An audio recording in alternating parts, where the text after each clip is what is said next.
Welcome to Kissimmee 15! Your opening contest is a six-man tag team match scheduled for one fall. Introducing first, the team of Joe Garcia, Hans Kemper, and Dirty Devin Diaz! Trevin Adams here with Dan Evans. I'm Dan Evans here with Trevin Adams. Trevin, it's a long drive up here to Kissimmee. We're at Son of the Beach. Conquer Kissimmee number 15. One title on the line tonight, Trevin, and that's the tag team titles, and they are in jeopardy with this big giant team of the Nightmares, Big Brady and Luke Sampson. Yeah, I believe they're calling themselves the East Coast Outlaws now, but regardless of what you call them, two huge dudes. I want to see the Qrown. You know the Qrown wants revenge after what happened at Conquer Kissimmee 14. Without a doubt they do. And I got to tell you, when the Qrown comes to town, not many teams match up size-wise, but these two dudes do, and it's going to be real interesting to see what happens in that tag team title match. They are in jeopardy tonight. And how about our main event, man? We got two more champions, CCW Heavyweight Champion Jackal Stevens and Cruiserweight Champion Jake St. Patrick's on the opposite sides of a tag team match. St. Patrick teaming up with Hector Perfecto to take on our champ, Jackal Stevens, and the hometown favorite here in Kissimmee, Ariel Dominguez. And Dominguez, Hector, a lot of issues from last time. Introducing their opponents, the team of El Magadan, Mateo Osuna, Alan S2S Martinez, and the most metalhead in pro wrestling,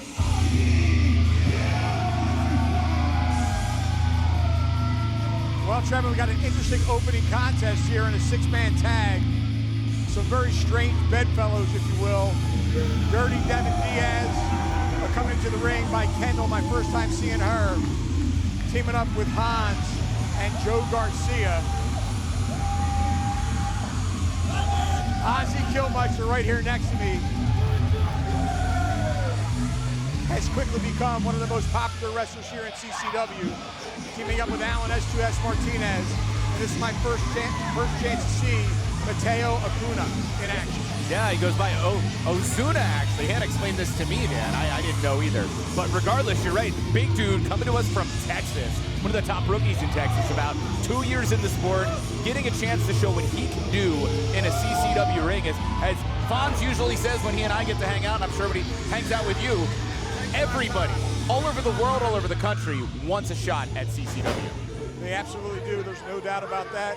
CCW is the place to be, not only in South Florida, not only in the northern part of the state, but in Nashville, Tennessee as well. They'll be wrestling the third Saturday of each and every month. But back to your point, I'm really interested to see what kind of unity will we see on either side here from the teams as things get going. Well, I know Alan Martinez and Ozzy Killmeister have teamed together in the past, so they should have some cohesion there. As far as I know, Devin Diaz and Hans have never teamed together. Joe Garcia, his normal tag team partner, is Eddie Valentine. He's part of the Night Riders, a great tag team here in CCW. Of course, Hans Comfer coming to us out of Chile. Claims he has the most beautiful elbow drop in the business. Interested to see him and Alan S2S Martinez go at it. Oh, we got two fellow countrymen in the ring together here. Alan S2S Martinez in control with the arm wringer. Yeah, like you said, another fellow Chilean. Nice movement by Hans there. Looks like a good athlete. My first opportunity to see him in action, Trevor. Martinez I am very familiar with. Hans sends him up before the ride. Up and over he goes. Leg trip. And a basement drop kick connects. Oh, follow that up with a leg drop. 1, 2. Really smart move there by Martinez, just not giving Hans a chance to breathe here, and still on him. Absolutely correct. Martinez now in the front baseline, dragging over his corner and making it even more difficult for his fellow countrymen. Now he's free. Yeah, Hans wants nothing to do with Osuna, would you? Look at the size of that man. Not tagging his bigger partner, Devin Diaz. Triple D. Dan, we've been trying to figure out for over 6 months now, is it Lou's son? Is it not Lou Spector's son? Oh, hold on. Here's controversy galore.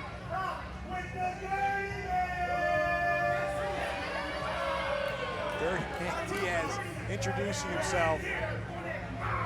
The big Mateo. Oh, and smart move there by Diaz. Not exactly the nicest thing to do to your opponent. Not quite following the rules there, Dan. Well, the opportunity was there. He kicked him right in the midsection. Grabs the side headlock. Sends it for the ride. The big man stands his ground. Diaz had the momentum coming off the rope. But Mateo just too big, too strong. Up on the shoulders he goes. We can see a quick end to this one. Diaz, right to the eyes. Yeah, that Samoan driver is actually how Ozuna puts away many opponents, albeit Killmeister tagged in.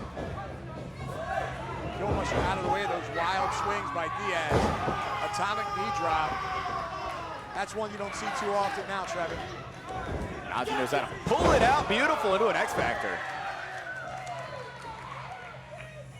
And last time I'm gonna bring it up, Dan, but how long does it take to have a paternity test? Why are we waiting 6 months to find out what's happening? What a suplex. There's a lot of monkey business going on there. We know that. Anything that involves Lou Spector is suspect. Killmeister now looking at the corner. Going to the outside, could be going to the top, Trevor. Most metalhead in wrestling. Think bad things could happen. Uh-oh. Garcia taking advantage of the fact the referee was distracted, shoving Killmeister off the top rope there. Diaz now putting the boost to the Mosh Man. And Garcia worth his weight in gold for the team. He is the what? CCW 2022 Rookie of the Year.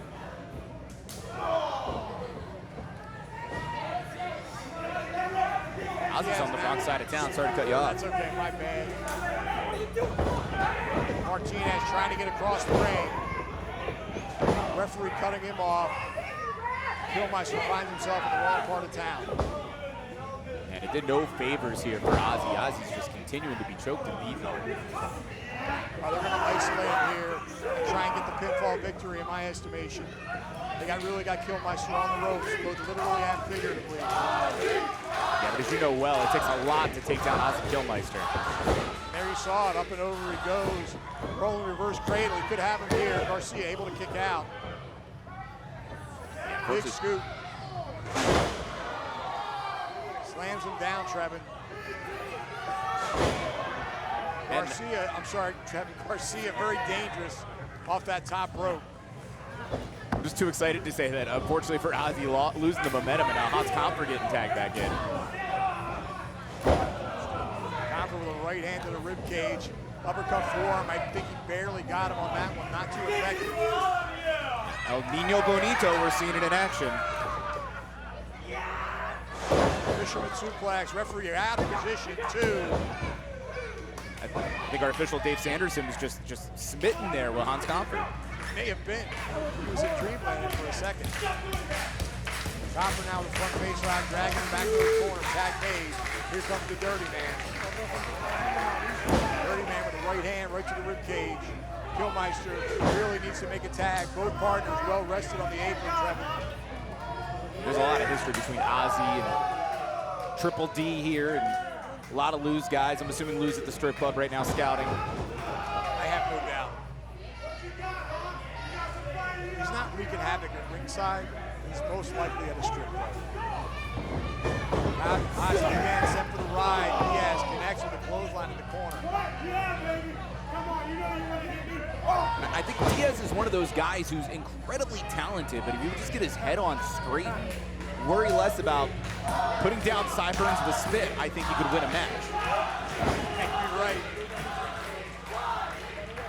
Maybe this young lady, Kendall, put him in the right place. Ozzy coming off the ropes with that flying headbutt. Both men are down. This is Ozzy's perfect opportunity. He's about 10, 15 feet away from his corner. He needs to make his way over there to see Diaz rolling towards his corner. Remember, Ozzy is the most metalhead in pro wrestling. That headbutt probably knocked the wind out of Devin, it looks like it. Both men struggling to get to their corners.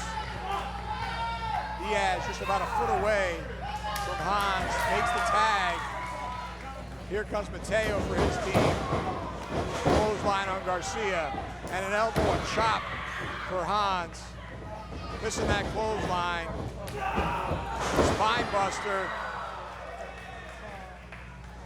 One, dot. Here comes Garcia off the top rope. Oh, that swanton just nailed it. Yeah, it would have been enough, but going to brutalize this. I think it's the Palazla. I totally said that wrong. I will go with Spinebuster. A little too gringo for Mateo's move names, but unfortunately, Garcia, again, worth his weight in gold, like I said earlier. He is indeed. He definitely saved the match for his team. You see him leap over the top rope and come down with an elbow.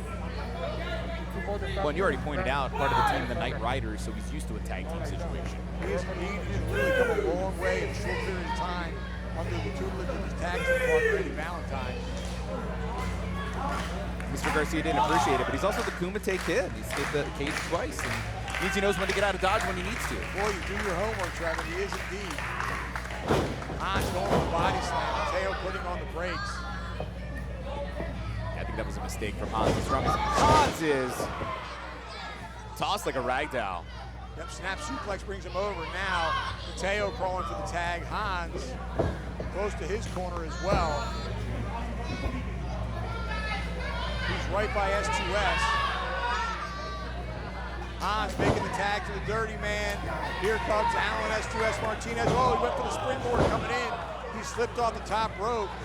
Diaz now going to work on Martinez. He went for it all, Trevor, and it backfired. Absolutely, and this is a warm building, so just out of the gate, you got to think there's already all different kinds of, I don't know if it's just the sweat or whatever to make those ropes slippery.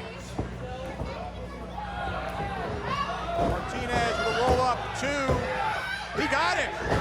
Oh, I know, he's calling for, he's saying a 2 count. The referee's saying a 2 count, or he's not.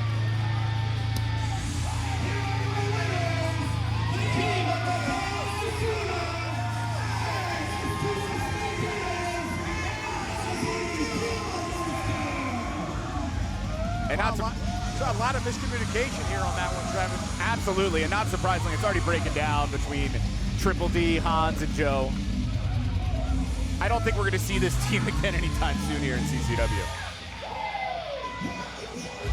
Well, that was some wild and crazy 6-man tag team competition. I'm not really sure if the referee even knows what happened. Initially, it looked like he put his hand up.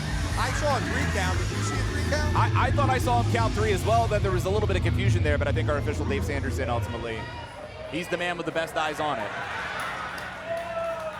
All right, well, our opening contest is in the books. Coming up next, Eddie Taurus with Dr. Eric Christopher taking on Johnny Nova, Eric Christopher's former patient, if you will. That'll be an interesting contest, and we'll be right back with more action from Sun on the Beach in Concord, Kissimmee 15.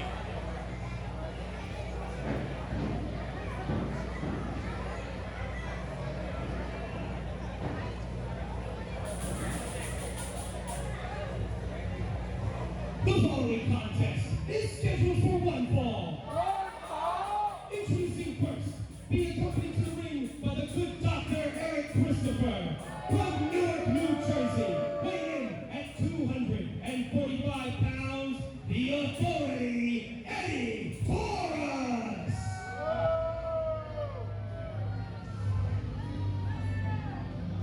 The Authority, Eddie Taurus, Trevin, is a double tough individual. Having Dr. Eric Christopher ringside, a plus or a minus in your book? I think it takes Eddie to the next level. We've seen him in this building bleed. We've seen him put people through hell. And now it's just getting worse for the opponents. I got to agree with you. Taurus, a tremendous competitor. Having Eric Christopher ringside for a little advice, if not a little bit of interference, as he is prone to do. I think you called it exactly. Takes him to the next level. No, at Concord Kissimmee 14, Eric Christopher nearly sacrificed himself to try to help Eddie Taurus defeat Martin Stone in what was truly a hellacious matchup, and yet another example of why Eddie Taurus is so dangerous in our sport. And I know under the tutelage of Eric Christopher, he's got his sights set on Jackal Stevens in the heavyweight title as well. That's one thing about Eric Christopher, he always wants to be in the title picture, no matter who his protege may be. And you got to give it to Dr. Eric Christopher, picking guys like Eddie Taurus, bringing him into the family, so to speak. That's a great acquisition, a guy with over 20 years of experience who truly is in the best shape of his life. Taurus right now pound for pound could be one of the best athletes in all of CCW. I have to agree with you on that. He's in great shape.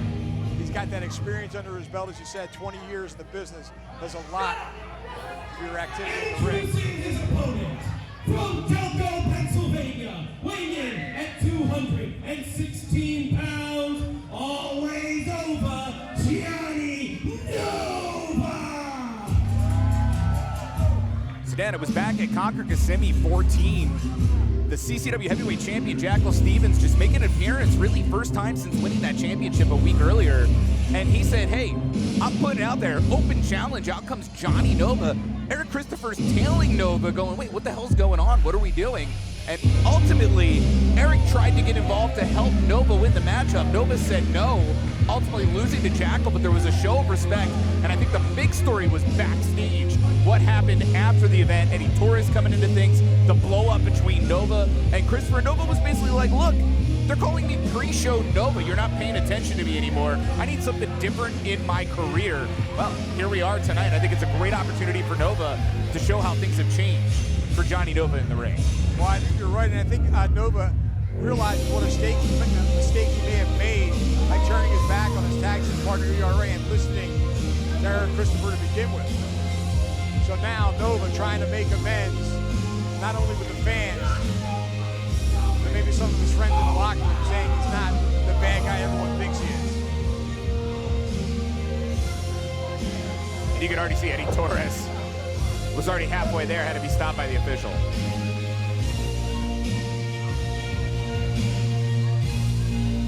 But I gotta say for sure, do not underestimate Jonny Nova. For those of you who are watching Coastal Championship Wrestling for the first time, not only is he a former CCW Tag Team Champion, but this is a guy who, since about 2016, had a renaissance in his career. One of those moments, went to a camp by Harley Race out in Kansas City, and just the in-ring capabilities of Nova grew exponentially from when he started in the sport in 2009. Hell of an athlete, and I think we're getting a chance to see it here tonight. I believe that if he had the chance to learn from somebody that is great and incredible a competitor as Harley Race was, well, you can't go wrong. All right, the bell is sounded. This one is underway. It'll be interesting to see if there's going to be a scientific matchup here or brutality. I know Eddie Taurus is completely capable of technical wrestling. I'm surprised Eddie Taurus is letting the CCW faithful get under his skin. Yeah, well, they're really behind Nova here. Power and elbow tie up Taurus, barreling him back into the ring. Come on, Eddie! And again, back to the corner. Taurus has about right on 15 or 20 pounds on Nova. Nova out of the way. Nova definitely has the speed and agility. Taurus missing that clothesline. Nova snatching the side headlock. And we're back to square one, Trevor. And of course, there's Eddie with a handful of hair. Official Larry Powers had just about seen it when Eddie let go, but impressive putting on the brakes there is Nova. Well, Nova spends a lot of time in the gym. He's not really on the size that Taurus does, but he's a strong individual, and he really had a good grip on that headlock. Nova corrects in midair, takes him over with a side headlock takedown. He's got a vice-like grip on that head. And I feel like we're seeing some frustration from Eddie Taurus here as well, the fact that he can't get away from Nova right now. Let's go, Nova! Now the match is young. I'm sure Taurus is going to find a way out of this. He'll dish out some brutality if I know this guy. There's some shots into the rib cage and into the midsection. That'll loosen him up a little bit, and there you go. Staying strong on that shoulder tackle. Went for the body slam. Nice cross body, connects. And a drop kick, beautifully done. And it's the speed of Nova that is really the difference maker thus far. It really has been. Taurus, though, putting on the brakes there. Driving some elbows in the side of the head, has Taurus up on his shoulders. Taurus, though, wriggling free and snapping him down. Goes for the cover, 1, 2. Only gets a two count. Yeah, unfortunately, Nova couldn't get to the legs. You saw him trying to reach over there. Would have really helped with the pin, but right back to that headlock. You're 100% right. Didn't have any weight on those shoulders. Easy for Taurus to kick out. But look at the aggression on Nova. And that Taurus, that handful of hair.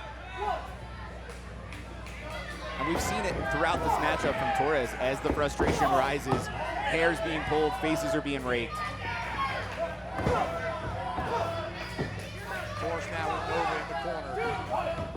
Watch out for Eric Christopher on the outside as the referee's that. Choking Nova. Textbook Dr. Eric Christopher. I mean, Trevor, did we expect anything less? Oh, not at all. Who reviews the managerial licenses here in CCW? That's what I want to know, Dan Evans. I don't know. Whoever does, he's fired. Nova now firing back with right hands to the solar plexus. That one connected, I think, with the jaw, but Taurus picked him up and dropped him down unceremoniously. Taurus now with a head of steam, and that cross body with Nova in a seated position. Goes for the cover, 1, 2. Nova gets that left shoulder up. You gotta wonder what's happening with the ribs of Nova throughout this matchup. From the shots earlier on to just about all the offense of Eddie seems to be at that midsection. Right, could be softening him up for that final blow. Taurus now slapping him in the face. Nova taking none of it. Taurus, though, going to the eyes. We'll get to find out what a bully does when the prey, so to speak, doesn't step back, doesn't stand out. Oh, come on, Eric Christopher again. He's getting the shots in whenever he gets the opportunity. And look at the grin on the face of Eric Christopher walking away like he didn't do a damn thing. Taurus now on the outside, going back after Hoover, sends him back into the ring. Hopefully this is the end for Nova. Pull him by the hair to the center of the ring. Come on. Got him where he wanted him. Now a rear chin lock. Taurus, all 240 pounds. Driving down on the back, neck, and shoulders of Jonny Nova. If the oxygen's being cut off, Nova's having to struggle to breathe. And you hear CCW Faithful is definitely behind Nova, but is that going to help? Is that going to make the difference? We're going to find out in a minute. And they will Nova back to his feet. He needs to get up to a vertical base to alleviate some of that downward pressure. Nova now back to his feet. Taurus yanking him back in as he was trying to get towards the ropes, it seemed. And this is the challenge, is the more you struggle, the more you lose the oxygen, the more you use up the last energy. But wait a minute. Oh, got a pinning combination here too. Oh, that was close. Great heads up wrestling by Nova. Now going to work with chops. Double leg takedown of sorts. Got a single leg grab now. Could be the beginning of trying to weaken Eddie a little bit for that Nova leaf later on in this matchup. Could very well Trevin could be a mistake to go to that move this early though. He really hadn't done anything. Now he's got an STF. Now that's a little bit more effective. You see the frustration on Dr. Eric Christopher's face while he screams. And you better watch Christopher here. Nova's awful close to those ropes. Taurus got his hand on the rope. That'll break it. Dan, you talked about the stakes in this matchup already from the perspective of Nova's got something to prove, and Eddie has the championship gold on the mind. Well, you lose tonight, you're losing all your momentum. Right, you both, man, important match for each of them. Nova looking for some retribution here, but Taurus also looking for last matter and get a shot at the title. Beautiful power slam by Taurus. And just the struggle to get to that power slam. Testament to Eddie. Gets the 2 count, but that's it. Guys, Eddie Taurus are telling the story. Disbelief Larry Powers having to reiterate the 2 count. Taurus now waiting on Nova to get up, I think. Nova 25 feet across the ring. Taurus charging. Nova out of the way. Nova now with that clothesline through the ropes, downward. There's a flurry of offense, but the question is, how can Nova follow it up right now? Does he still have the energy? That's what I was just going to say. He's not capitalizing. Could have gone for the cover there. Now, Eric Christopher grabbing the leg of Jonny Nova. And that gave Taurus just the moment that he needed. Sky-high powerbomb 2 and 3. He got it. Here's your winner, the Authority, Eddie Taurus. I didn't know that this was booked as a handicap match, Dan Evans. I'm telling you, Trevin, it wasn't much, but it was just enough. That 5 or 10 seconds that he had Nova preoccupied by grabbing his leg was just enough for Taurus to hit that power bomb and gain the victory. And now now we get the pleasure He's of hearing got- from Eric. good Yep. grief, he's got that mic. Does he ever not talk? You know, buddy, I'm not mad. I'm just disappointed. All hail the authority! Yeah, this Eric Christopher is a piece of work. Telling Jonny Nova he's disappointed. It's a family show, so you chose your words smartly there, because I could think of a couple other things that Eric's a piece of, but the CCW faithful here in Kissimmee are letting him know. And I agree. For a guy that had dedicated himself to you for how long in Jonny Nova, Eric Christopher just kicking him to the curb that fast. All right, Trevor, coming up next, NWA signee and standout Ruthie J takes on CCW favorite Amber Nova. Should be an interesting contest. Looking forward to that one. We'll be right back.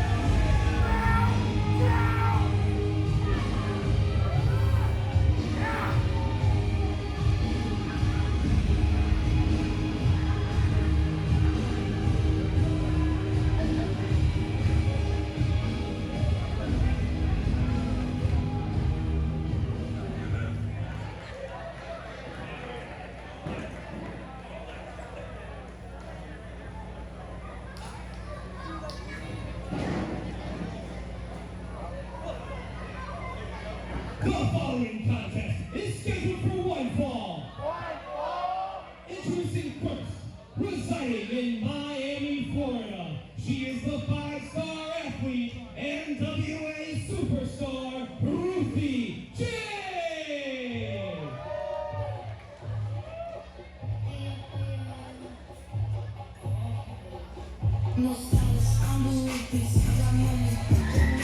Bit of a homegrown athlete here for CCW and Ruthie J.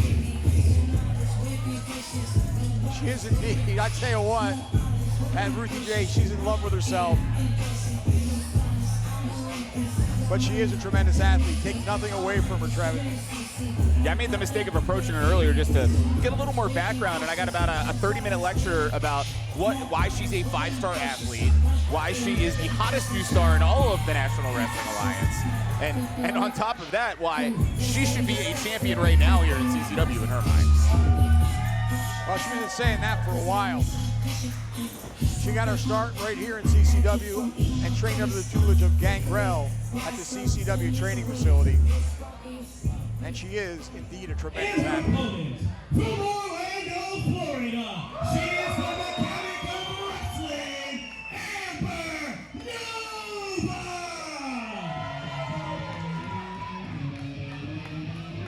She's a hometown gal, Trevin. They love her here in Kissimmee. Absolutely no question, and Amber Nova's been involved in quite a few phenomenal matches here in this very building, Sun on the Beach. And she's also very proud of the fact that she is on the #1 talk show, Monsters in the Morning, Real Radio 104.1. Do we get paid for that plug or no? What's that? Do we get paid for that plug or no? I hope so. We know Okay. what money we can get. Perfect. And She's a actually, regular guest on that show? She's a regular guest on that show? yo, absolutely, yes. And speaking of accolades, you can't help but notice there's a dude, blue polo at ringside. That is Fox 35 News here, following around, wanting to see this matchup, learn more about CCW. It's pretty exciting, man. And Amber Nova in particular.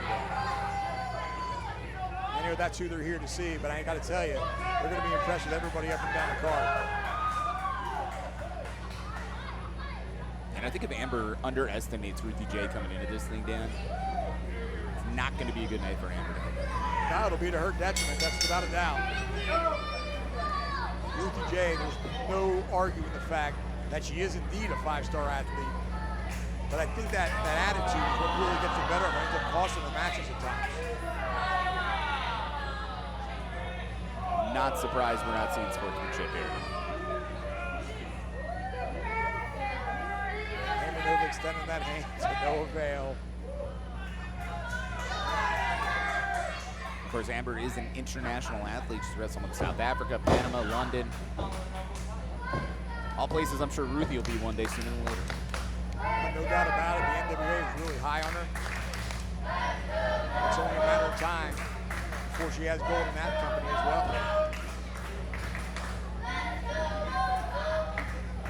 All right, Ruthie J now in control with that arm wringer. Driving the elbow into the shoulder area. Amber Nova down to a knee. The damage being done with those elbows by Ruthie. I like the aggression. And she's an outstanding technician as well, so is Amber Nova. Both ladies evenly matched size-wise, experience-wise. Nice headlock takeover by Amber Nova. Of course, Nova can play in people like Lindsay Dorado, Devon Dudley Academy as places that she's polished her trade. I know she spends as much time in the ring as possible whenever she gets the opportunity. Really honing her craft, and she's done a tremendous job. Amber Nova, a really accomplished wrestler here. In that headlock again now. And force down their shoulders too. Lean Rosario on the ball. Ruthie J back up to her feet, trying to look for a way out of that side headlock. Amber Nova up and over, rolling reverse cradle. 1, 2. Nice front face lock takedown again, goes for the cover, gets a 2 count. Nova now with that cross arm breaker. We could see a submission here. She hasn't locked in. If she could bridge it more. Good heads up wrestling though by Ruthie J. She rolled up on her. Nova bridges the arm bar. We're calling it the socket wrench. Oh, wow. Excuse me. I do believe, Dan, that is called smacking the taste out of somebody's mouth. Amber responding with a drop kick. She didn't take so kindly to that. Ruthie J powering out at a 2 count. Yeah, that boot to the head rocking Ruthie J. I think what we're going to learn here quickly is really the playbook of both ladies. Oh, wow. Ruthie J just yanked her down with a handful of hair, shrugging it off as referee Lane Rosario questions her leg drop. 1, 2. No, sir. It's moments like this. Of course, Ruthie a little bit of showboating before following up. How deep is the playbook? What do you do when your opponent keeps finding a way out? Well, keep trying. You can't give up. The more times she goes for the cover, though, the more often she has to geek out, the tighter she's going to get, and eventually it's going to catch up with her. But Ruthie J now completely in control. And just showing the athleticism, too, as well as the flexibility. I'm impressed by this young lady. There's Amber Nova now firing back with some shots in the midsection. But a clubbing forearm blow by the 5-star athlete. For somebody who's proud of herself that she's as athletic as she is charismatic. I'll learn English. Ruthie J's on fire right now. Sunset flip over the hip. 1, 2. Ruthie J able to get out of that. Oh, she just wiped her out, Trevor, with a clothesline. And that's back to my point about the playbook. What do you do when you have a little bit of frustration? And there's that showboating. There's still the 2 count only. I think the more frustrated she may get, the more brutality she might dish out. You see her drive the knee right into the center of the upper back, right between the shoulder blades, has both arms crossed in front of her and yanking back. Amber Nova in a very precarious position, Kevin. Viciously yanking. And think about the way the arms are being just pulled and twisted right now. They're not meant to do that, let alone that knee in your back. You can't breathe. Hairs in your face. This is miserable, man. It really is. Nova, though, trying to get back up to her feet. That will certainly help matters. You hear the crowd getting behind Amber Nova. Well, she just stood right up, snapmare Ruthie J over. Beautifully done, but unable to follow up. Now she blocks that right hand, fires one back to the midsection, and again, she needs to get off that knee and back to her feet, and there it is. Amber Nova now, the successive forearm blows. Ruthie J shoving her away, trying to create some separation, but she's wiped out with a clothesline. Here comes Amber Nova. And if you give Amber some time for momentum, it's not going to go well for Ruthie. Reversal by the 5-star athlete, but she misses that clothesline. Nova beautifully done with that spinning head scissors on the sidewalk slam attempt by Ruthie J. But again, Trevin, she's not following up, and she needs to. It could be showing the effects of the matchup as well here, but wow, what a Northern Lights. Well executed Northern Lights suplex, but not enough to put Ruthie J away. Amber Nova's got to dig deep down to that playbook. Looks like she's going to the top, Trevin. A lot of things that could come from up there is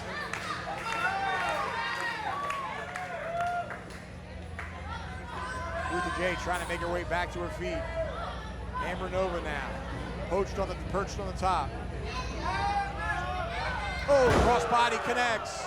1, 2. Oh, I thought she had her, Trevin. Yeah, that's impressive. The fact that Ruthie J found a way out. I was really looking for the word grease monkey when I kept looking at the, I don't know the better word, the rag that Amber pulled out. She works on cars, I work on computers, so I have no clue what the majority of that terminology is, but the bottom line is Amber, tough lady, but Ruthie's showing how tough she is right now. Oh, she's got her up on her shoulders now. Oh, Ruthie J wriggles free though. Ruthie J with a suplex, rolls right through. Flattens her out, this could do it. It's a great combination by Ruthie. 1, 2. Amber Nova barely getting her shoulder up. That was awful close, Trevin. But Dan, you got to ask yourself, had Ruthie not did the little, let me show you my muscles before I go for the pin, is that half a second the difference of the fact that the match is continuing? It could very well be. Showboat never gets it far. Amber Nova, though, out of the way of a charging Ruthie J, driving a shoulder into the midsection now. There may be a kick on the back of that, too.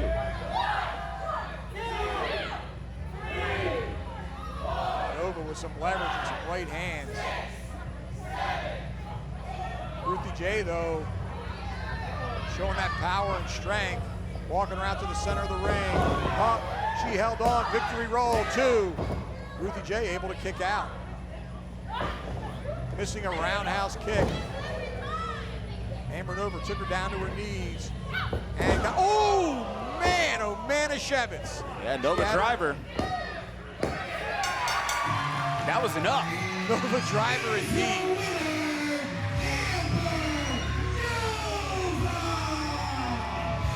She had her in that head scissors and just drove her down in a DDT-like maneuver.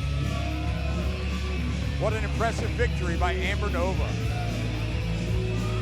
You got to give it to Ruthie J, too, though. What a great showing throughout this matchup. So many times, it was nearly Ruthie J's match, but we pointed out the perhaps mistakes of youth, and we'll see if hopefully some time in the NWA helps Ruthie J, of course, in addition to her time here at CCW, which I'm sure we'll be seeing her plenty still. We certainly will, no doubt about it. Ruthie J with an incredible outing. Could have had her at any moment, but in the end, Amber Nova gets the Duke. What an incredible matchup. We'll be right back with Jordan Braze versus King Atlas after these words.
The following contest is scheduled for one fall.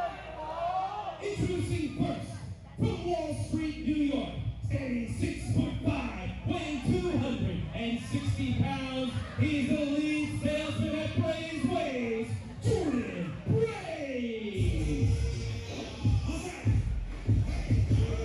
All right, Trevor, you're going to give me some background on this. Oh, absolutely. So Jordan Braze, as he says, he is the lead salesman at Braze Ways, giving out ass kickings for free is really what he offers. But the reality is this is a young man. Oh, well, he's saying he's going to saw us all, but bottom line, this is a young man that when he made his debut here at CCW, the people were behind him. And it goes really back to Conquer Kissimmee 12. It was him and Meadow, the Southeastern Championship, a heck of a match.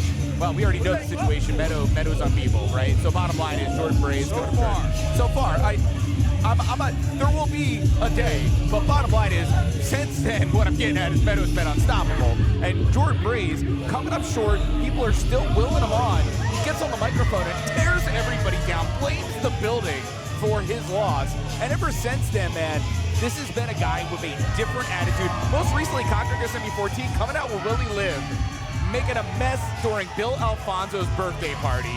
Out comes the Qrown, and bottom line, Willie Liv shockingly left as soon as things looked bad, left Jordan Braze alone. Jordan kept fighting the Qrown. He's a tough guy. He didn't give up. Isn't that typical Willie Liv? Oh, 100%.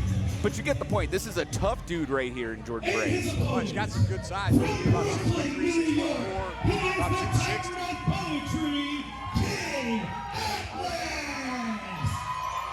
King Atlas, didn't he spend some time on the shelf with an injury? Not in the ring, but a severe laceration of his finger or his hand. Yeah, definitely coming off from the injury. Last time we saw King Atlas lock here in Kissimmee, it was Conquer Kissimmee 12 facing Jake St. Patrick for the CCW Cruiserweight Championship. It was a great match, but again, history's now told us since. Jake St. Patrick, of course, still our Cruiserweight champion, but the Titan of Poetry here, King Atlas lock, you see the microphone.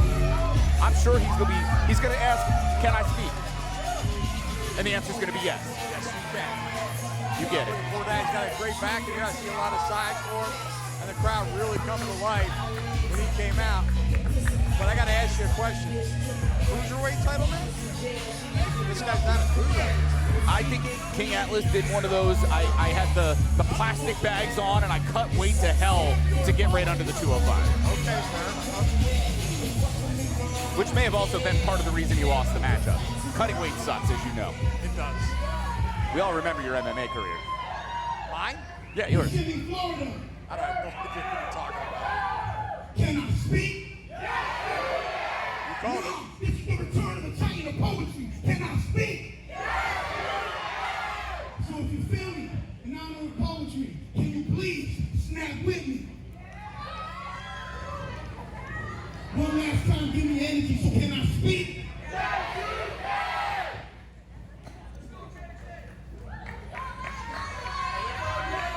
Obviously a huge size differential here, Dan. And one other piece I didn't mention about Jordan Braze, he's definitely grown a ton since and really is an even better athlete, but he spent time in the WWE system. He spent time at the Performance Center. He learned from some of the best coaches in the world and then has gotten better. It's going to be dangerous for King Atlas Lock. Right, and that training will give you an unbelievable advantage. Again, he's got a definite size advantage here, both in height and in weight.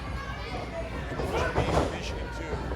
Not taking anything away from King Atlas, just by appearance-wise, Jordan Braze appears to be the better athlete. But we've definitely seen King Atlas lock against bigger men and refusing to stand down. You just saw him was trying to step on the back of that leg. Would have been a good way to make Jordan Braze a little shorter. There's no doubt about it. The guy's got heart. Tried that shoulder tackle off that rope. And again, that time he had Braze staggered. He's going to go for it again underneath that clothesline. Oh, flying shoulder tackle takes Braze off his feet. Nicely done by King Atlas. Atlas now following up, driving that shoulder into the midsection. Yeah, the Brooklyn native. Oh, it's stopped by Jordan Braze. And of course, Braze now claims he's from Wall Street, New York. That's new to me, but Maybe move. Driving that clothesline into the throat. And again, Braze really has Atlas rocking. Atlas out of the way, though. Again, with some momentum, basement dropkick. Caught him right in the knee, I do believe. Oh, look how quickly Braze gets back to his feet. damage looks like it's been done to that knee, but just when I was about to muse, Dan, are we cutting down the tree? Well, the tree's hurt, but unfortunately the tree's still moving. And it's a redwood. Nice driving that boot right into the throat of King Atlas. finishing right to that 4 count to the win. Of course, we've heard the CCW faithful trying to get behind King Atlas Lock. It's really a home away from home for the Brooklyn native here. Guys from Brooklyn originally, he certainly makes his home here in the Orlando area.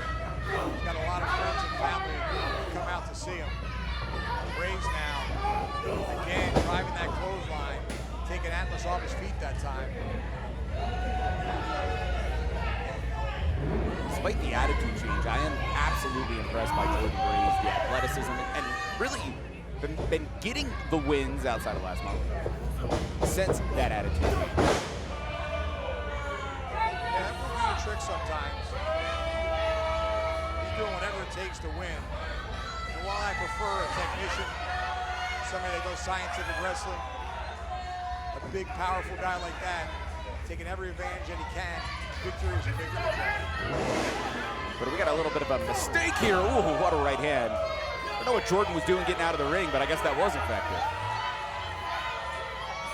Right, he's wasting a lot of time now, though.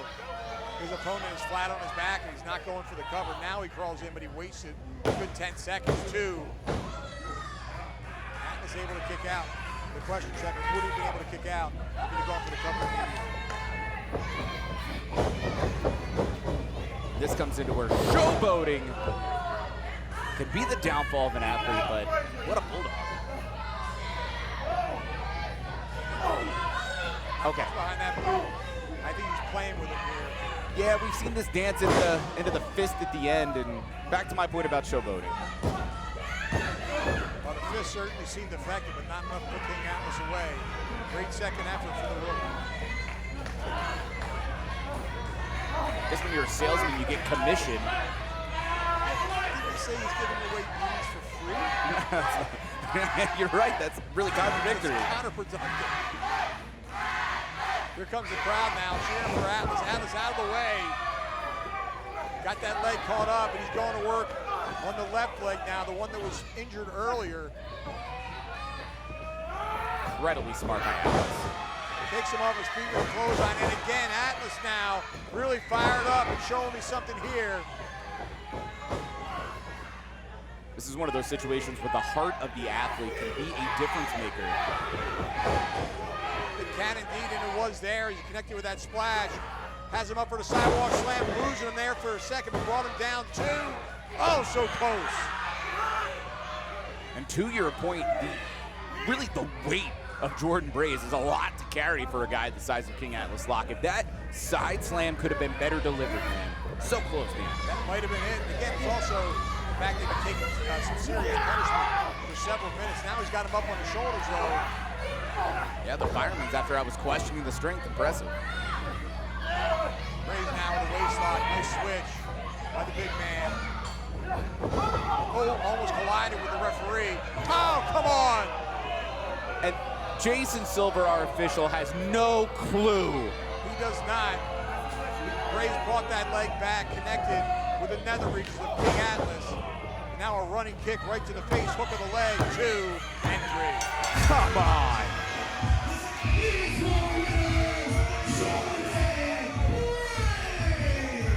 Well, I guess the lead salesman for Braze Ways is good at robbery as well, stealing this matchup. Unbelievable. I guess he'll take whatever shortcut he can or whatever opening there is. There's a lot of fans here at Sun on the Beach right now that are incredibly disappointed, but if I could say anything, Dan, when it comes to King Atlas Lock, you're not going to keep King Atlas down. This is not the last time you'll see King Atlas here to fight in CCW. Without a doubt, he'll be back. I expect big things from him in the future. We'll be right back with more from Conquer Kissimmee 15 at Sun on the Beach right after this.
following tag team match is scheduled for one fall. And it is for the CCW Tag Team Championship. Introducing first, at a combined weight of 500 pounds, the team of Luke Sampson and Brady Booker, the East Coast Outlaws. President Briggs, we're back with our one and only title match of the evening at Kissimmee 15. It is for the tag team gold. And look at this pair, Trevin. And I think there's a little bit of hell to pay here, but the East Coast Outlaws, two big dudes who are not afraid, and what I'm referring to is back at Kissimmee 14. After a successful championship defense by the Qrown, the post-match attack by these two, making a statement. They went from winning a match earlier in the night to attacking our tag team champions, basically leapfrogging their way up to title contention by pissing off the Qrown. Let's call a spade a spade. By hook or by crook, I guess, right? And most people, that's a death wish. I mean, most people would be walking the Green Mile right now. These two are not nearly afraid. In fact, they're not only not afraid, they are confident there's a chance, a good chance, this is our next CCW Tag Team Champions. Could very well be. They're very uncharacteristic of them, shaking hands with the fans at ringside on their way out.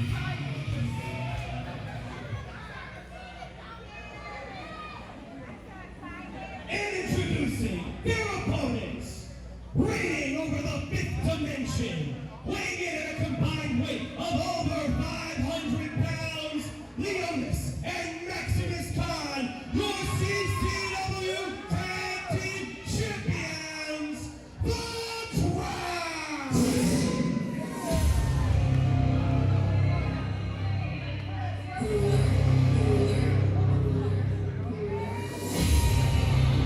Dan, I just cannot imagine what it has to feel like when you are sitting in the ring hearing this music.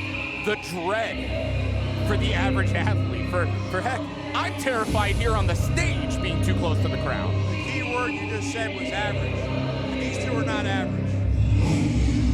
260, 240, combined weight of 500 pounds, very evenly matched up. Now these guys are intimidating no matter what. I don't care who you are, but the East Coast Outlaws, I don't think they back down from anybody. That's it. That's what makes this so different than many of the other Qrown Championship defenses we've seen. Kind of wild to think the Qrown have held those championships 244 days. I think when any other team is in the ring staring at them coming out, they're thinking to themselves, what the hell have I gotten myself into? Exactly. And that is not, here, though. Not the case whatsoever with the East Coast Outlaws.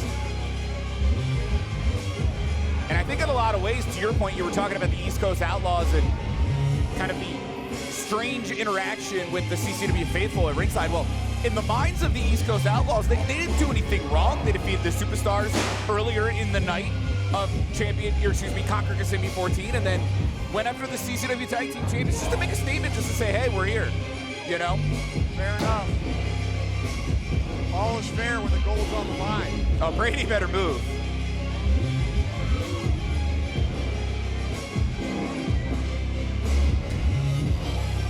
I'll tell you this big Brady Booker, whatever the proper name for this young man is, guy's on a bit of his own planet, but he's such an athlete. Yeah, there you go, Dave Sanderson. You better get in there. You're gonna have a match already. Ref's gonna have his hands full on this one.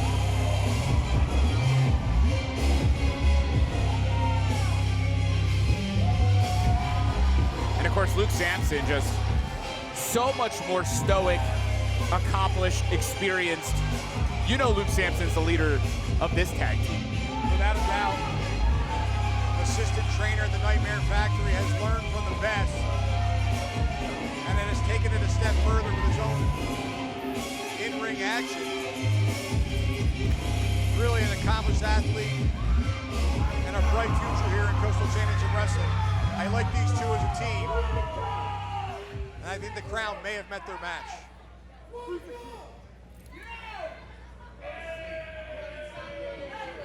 I definitely don't condone how we got here. for this championship match, Dan, but this is a coup. I mean, this is literally two of the best tag teams in the sport about to face off. So well matched up. This should be phenomenal. Who said that? Where's your mom at? Qrown finally getting their ring garb off. Very Road Warrior-esque. There's not a lot of people you'd want to make that comparison to. Qrown more than live up to that juxtaposition. They do, they fit that mold. Referee trying to get the title belt from Maximus Khan.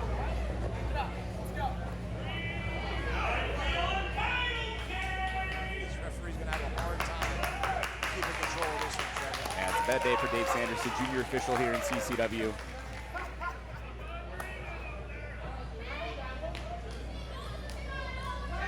Hold those titles in the air, signifying the fact that they are indeed on the line.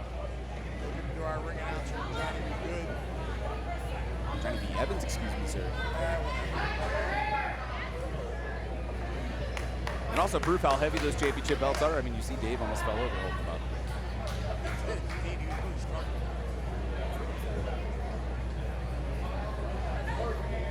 Kidding aside, things are about to get real serious here.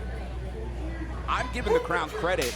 They're PO'd coming in. The fact that they're maintaining the composure thus far. Well, no hasn't won yet, so let's see if that continues on. The referee now has one man for each time, each team outside the ring. He calls for the bell. This one is underway, and it should be a barn burner. Leonis Khan starting for the Qrown. Luke Sampson starting for the East Coast Outlaws. And you notice pretty quickly, Luke doing everything he could to not even remotely let Leonis control the pace. And the traditional ring attire that Sampson and Brady are as well. I'm not sure what that's about. Now, Georgia's a tough state, so who knows how they had to fight their way down to Florida.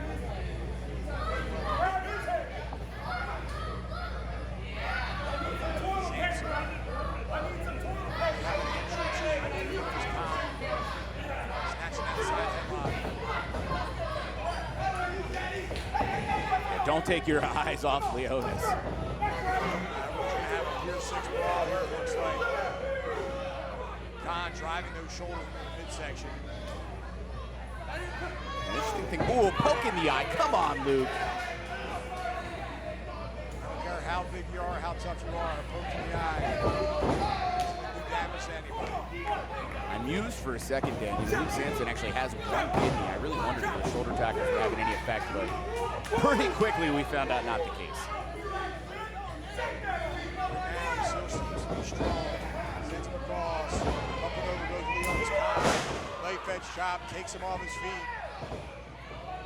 How often do you see Luke Sampson off his feet, Dan? Not very often. I mean, he's 260 pounds, 6 feet. Qrown driving back into the buckle. Tag team champions really doing some damage here. And taking advantage of that entire 5 count. Maximus, of course, the legal man now, but tag team wrestling is about the unit, not the individual, and we're seeing a hell of a unit in our tag team champions. You are correct, sir. Sampson, look at him firing back. Big scoop. Big slam in the center of the ring. Uh-oh. Maximus Khan shaking off that body slam, standing right up, delivering one of his own. How is that even possible? But the fact is, Luke got right back up. Yeah, but you can see it's showing its effects. Reversal, up and over for Qrown, and the clothesline connects. Interesting tag team maneuver there. And I see Maximus is claiming that Leonis had a blind tag there, but Brady, apoplectic on the outside. You saw Maximus Khan, like any good tag team wrestler would do, trying to cut the ring in half and be effective doing so. Sampson is so close to the corner. Now he's on the completely wrong side of town. It's quick tags. Champions just putting challenges in the ringer. Double shoulder tackle, a little bit off kilter. Did he make the tag?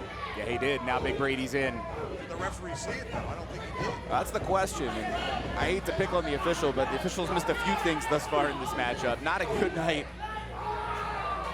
for either team here. Well, I guess at this point, you're just going to let it be.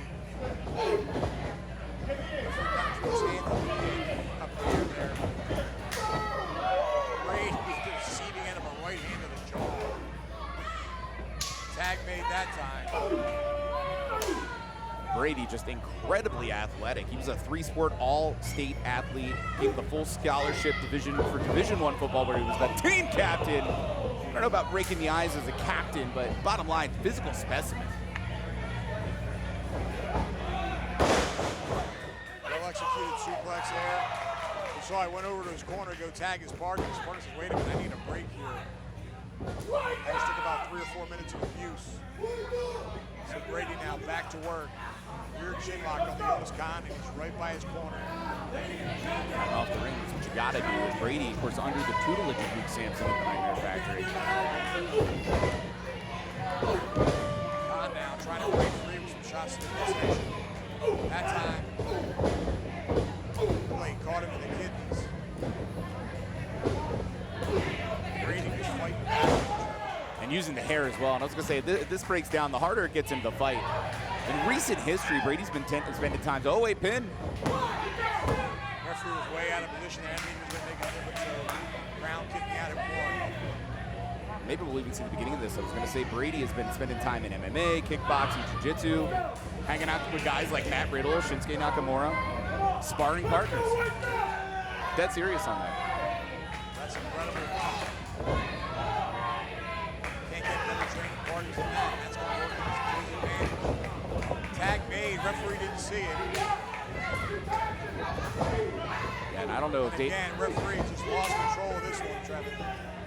That was my point. I was gonna say, I don't know if Dave's gonna be able to get Maximus out. Well, I'm gonna be honest. Oh God, I don't think Brady knew who to pick up, but he knew what to do once he did. God, able to power out. Brady's just a wrecking crew. Anybody get my hands on, I'm just gonna throw him. So much force. All right, so the legal men now are in the ring. Big Brady, Leonis Khan. Khan in the long part of town. Brady goes to work with kicks in the midsection, makes the tag. Here comes Big Luke Sampson into the ring. Khan trying to drive his way over to his own corner, make the tag to his brother, well rested and ready for action. Ready for the ring. Khan blocking that suplex attempt. With the reversal, a suplex of his own. What strength on display from Leonis. Nicely done. You're 100% right now. He needs to make the tag track. I think both men do, to be honest. We've just seen unearthly power across the board throughout this matchup. Heck, I'm still trying to figure out what the 5th dimension is, but I'm afraid to go near the Qrown to ask. Don't do it. Sampson reaches out, makes the tag to his partner. Khan makes the tag as well. Here comes Maximus, driving him down with a clothesline. And again, the Qrown now with the advantage. Brady missing a clothesline there. And a short arm clothesline by Maximus Khan. Spine buster. What power. I mean, I just cannot get over watching both of the Qrown, especially Maximus.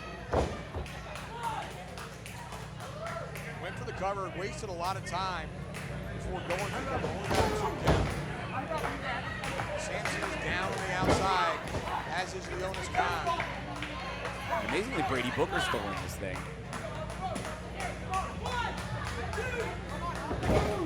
At least, driving his head into the turnbuckle. yeah, all I was going to say was at least weathering the storm for now. But we'll see how long Big Brady can keep going. Look at the power there, Trevor. Brady has him up. Power slams him down, goes for the cover. 1, 2. Almost had new tag team champions, awful close. That was a Ron Simmons-esque dominator there for the big man. Crowd showing appreciation for both teams. Looks like he could be going for a pile driver or a no, he's not. Oh! He went for the power bomb, but he couldn't hold him up. He over-rotated. Khan missing the clothesline and a spear that time. That could do it. 1, 2, 3. He got him.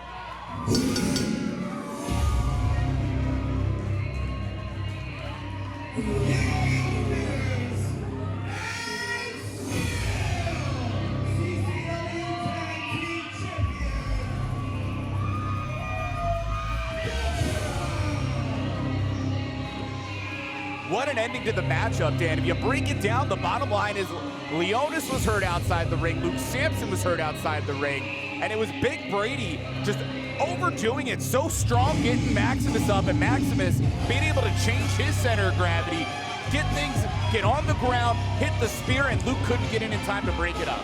Yeah, he really struggled to get back in the ring. I think Luke Sampson might be hurt here.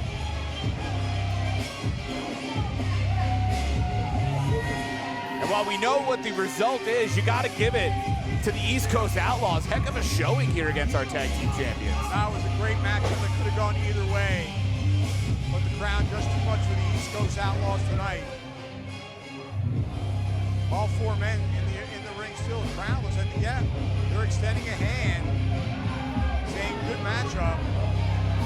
Let's let bygones be. Oh, come on. Wow, disrespect. So much for sportsmanship. The East Coast Outlaws blowing off the Qrown there.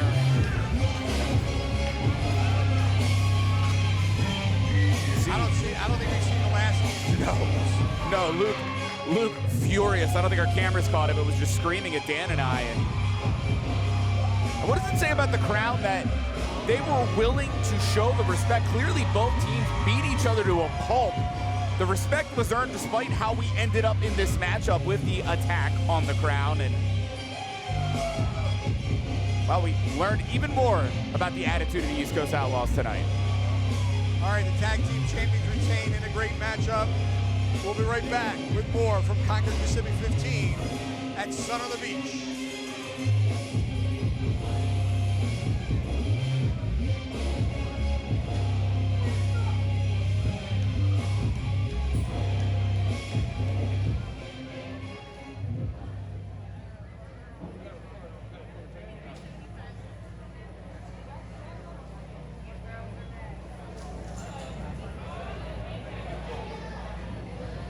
The following contest is scheduled for 1 fall.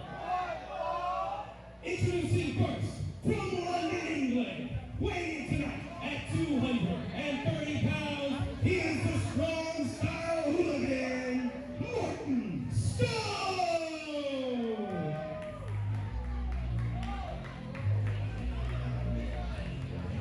Trevin, this Martin Stone is something else. There he is. The governor.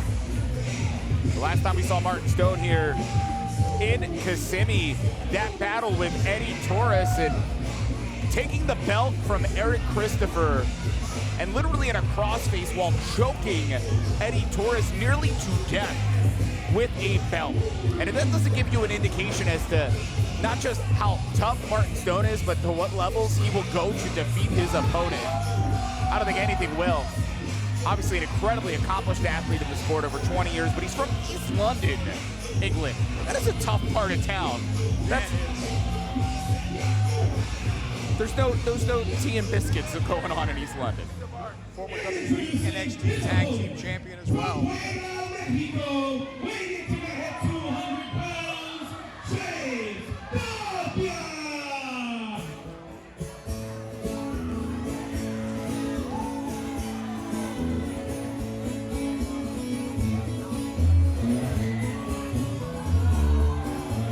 I'll tell you what, James Tapia giving away a little bit of size, Trevin, but he is a tremendous competitor.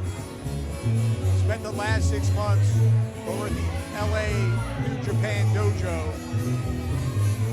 Got a lot of great training. Let's see if it serves him well in this matchup.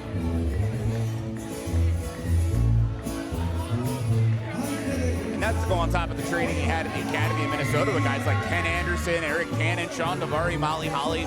So many awesome learning opportunities for guys like James Tapia, who has been able to prove here in CCW he can translate that into victories in the ring. It's going to be a great matchup here. And truthfully, for either athlete, this is the kind of match you have to win if you want to move up the rankings here in CCW. Absolutely, very great indications on the line for both men in the title picture. Tapia, though, you're right, he's a true student of the game. Any opportunity he gets to learn from some of the veterans, he takes it. He's not afraid to travel across the country to do it either. In fact, what brought him to Florida was the opportunity to train with Gangrel at the CCW Training Facility. He's there now 4 days a week, really honing his craft.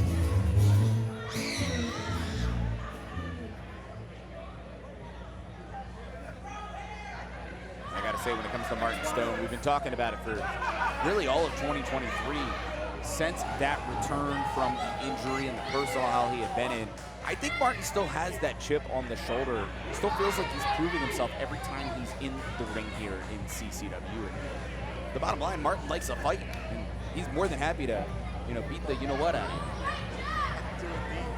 Let's see what happens tonight. This one should be great. Bell sounds. This one is underway. Two double tough competitors. Martin Stone, a little bit of a size advantage, I believe. Got about an inch or so in height. Certainly 20 or 30 pounds. And I think one of the things you'll find, too, when it comes to the offense of Martin Stone, for those who may have never seen Martin Stone in action, the bottom line is a bit of a non-traditional athlete in how the offense will come from Martin, and that may throw James off. Elaborate. So, first off, you're already seeing the show of sportsmanship from Martin, but he'll be smash mouth, but then all of a sudden he'll go to the mat. He's not a world of sport British wrestler, but yet he can pull it out. He might hit you hard, but then all of a sudden there'll be finesse. There's a lot from Martin that you just can't predict. He'll zig when you think he's going to zag. So very tough to do your homework and come in with a game plan. Especially with a playbook as large as Martin Stone's, with those 20 years of experience. And of course, James Tapia, not surprisingly, talking in Spanish to the crowd. And in this geography, they know what you're saying, James, so be careful. Stone going to work on that left arm now. That shoulder block is going to take Tapia off his feet. And you'll see Martin as well. You'll have a poker face situation, and then next thing you know, you'll have a dude who looks furious at you, and it's terrifying and intimidating. And that's what I mean. There's certain aspects of Martin, not what you expect. It's very tough to prepare for. Tapia now dropping back into the corner. Martin looking for a great Tapia tap to the chest. That's not going to be anything to irritate. It might be a bad idea on the part of James Tapia. I already mentioned East London, but I can't tell you how many times Martin's left the pub and fought pretty much all the way home. And those things happen on the streets there. And Martin likes it, by the way. I wouldn't be surprised at all. That's a show of confidence. But hopefully he doesn't run out of bubble gum, because you know what that means.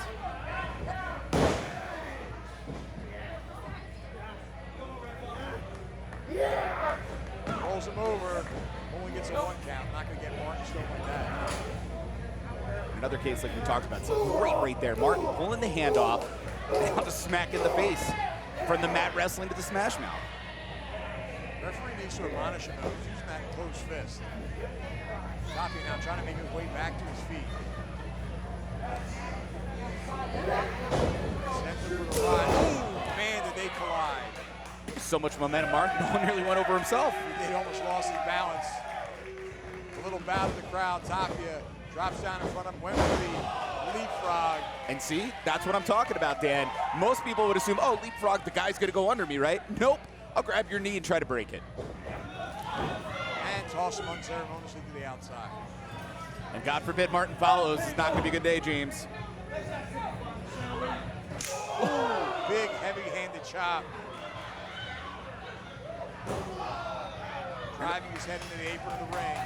I know Tapia hasn't really gotten to get out of the gate. We saw He attempted the reversal earlier into the pin, but I know how accomplished James Tapia is. And I think if he can find a way when his ear's not getting ripped off to get some offense in, things could change quickly.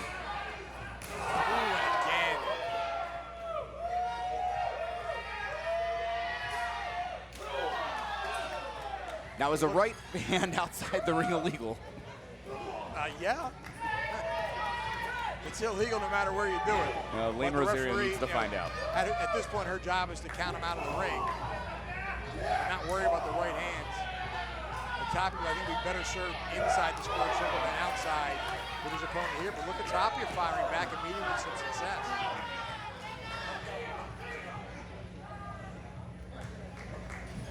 It's a testament to Tapia. Ooh, what a chop. Tapia's taken a heck of a beating and not only persevering, but bringing it to Martin. I think he better serve to get Stone back inside the ring. He walked right into a right hand and an uppercut forearm that time. Referee being very liberal with the count here.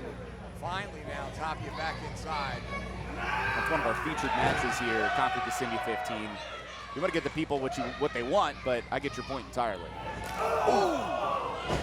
Tapia really taking advantage, kicked that rope right into the nether regions. It's really a rare mistake from Martin taking his eye off the ball, and you can't blame Tapia whatsoever. Now you saw that split second when he went back out of the crowd. Tapia took advantage. Now Tapia really going to work, kicking him right in the chest, and now going to work with right hands. And if you're Tapia, you don't spend time moving all over the country to hone your craft to lose here at Conquer Kissimmee 15. Absolutely not. Again, this is an important matchup for both men. As both men are for title shots in the near future. So a victory here will certainly put them in the right direction for that. You see Stone firing back there. Tapia trying to avoid those blows. He just got slapped right in the mouth. There's trouble. Tapia again showing the toughness, firing back. Stone down on all fours. Tapia still in control. Going for that suplex now. Well executed snap suplex. Gonna go for the cover. Referee out of position. 2. Stone out of there. Dan, there's not a lot of guys that can bring it with that smash mouth style back to Martin. We're seeing it from Tapia right now. And of course, not surprisingly, we're hearing the CCW faithful trying to get behind Martin. Trevor, word of previous injuries and the years of abuse in the ring go on the part of Martin Stone as the match gets longer. Remember, that shoulder injury took Martin out for over a year. Things like that never fully heal. How they certainly go. Nice neck breaker, well done by James Tapia. Goes for the cover, 2. Stone, though, showing that toughness.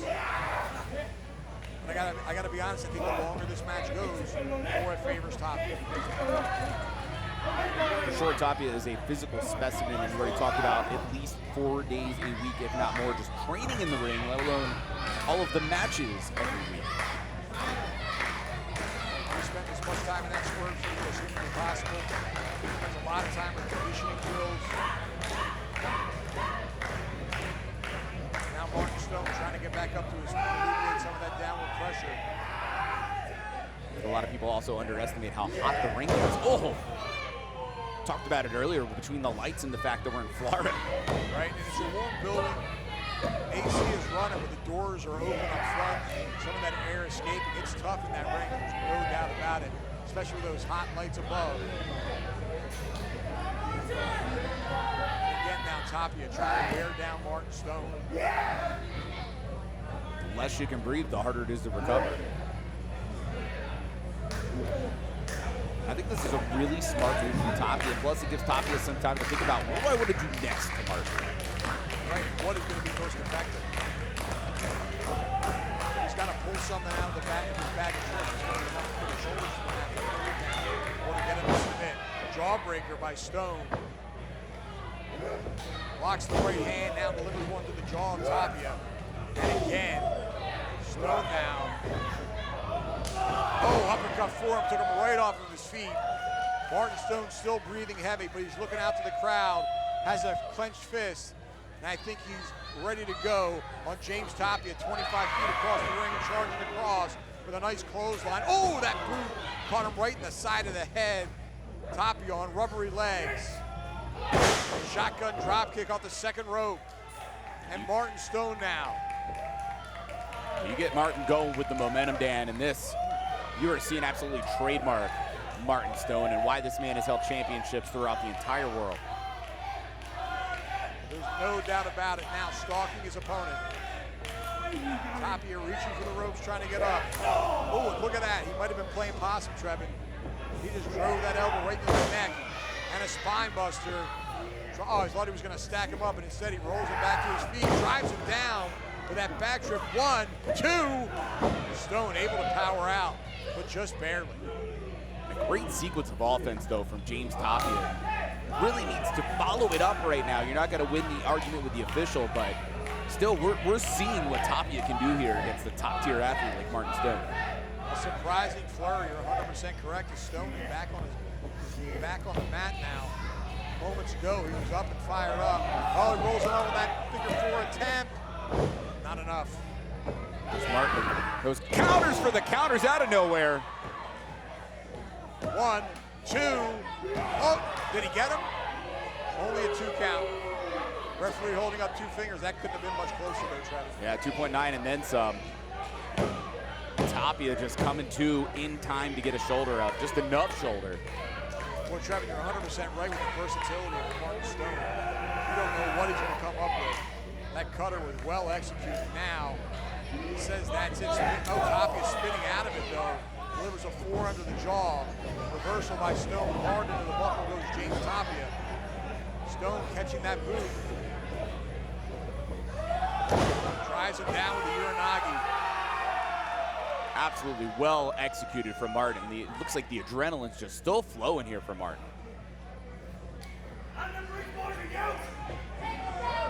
Stone down with Tapia.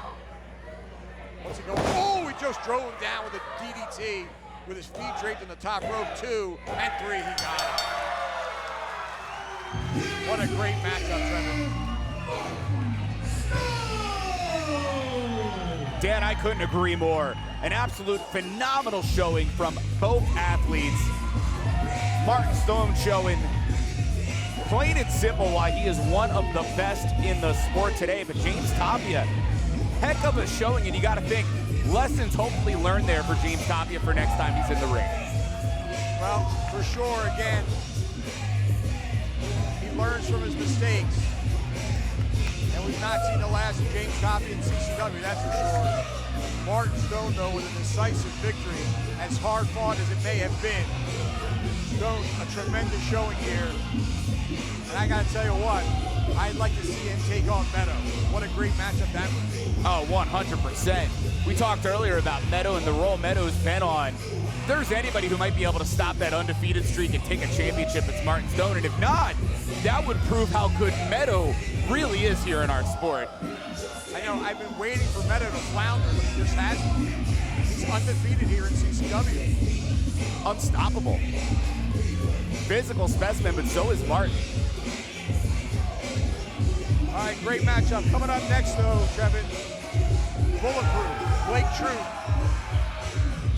taking on the franchise of CCW, Cha-Cha Charlie, in our semi-main event. We'll be right back.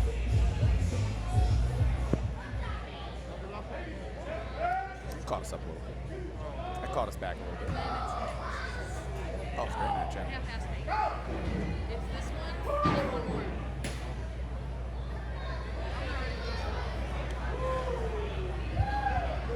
The following contest is scheduled for one fall. Being accompanied to the ring by the resident scumbags. Fighting out of Tampa, Florida by way of Los Angeles, California. Weighing in tonight at 240 pounds, he's known for dropping warheads on people's foreheads. Bulletproof, Truth.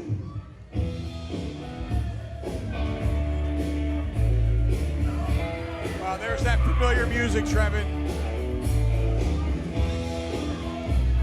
Dirty Man Diaz and Lou Spector accompanying Troop to the ring, as if Troop wasn't dangerous enough all by himself. Blake Troop is a prize fighter. Don't like his running buddies, but when it comes to Troop, toughness personified.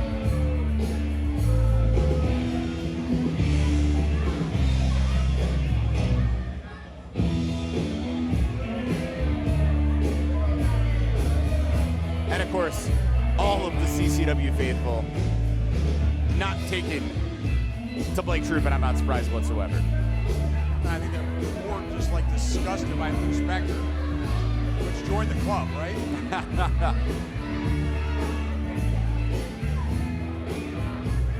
And it wasn't long ago in a jiu-jitsu tournament, Blake Troop placing second and was incredibly unhappy about it. Talked about the fact that hadn't gotten the training he wanted going and so forth, and not so much making excuses, but more for a guy that, think about it, most people who would be in a jiu-jitsu tournament would spend months doing nothing but training. Blake Troop has beaten people to a pulp in a professional wrestling ring multiple times a week, still signs up at a jiu-jitsu tournament, hurts his ribs, and has been fighting ever since. I wouldn't be surprised if those ribs aren't even healed and Blake doesn't care.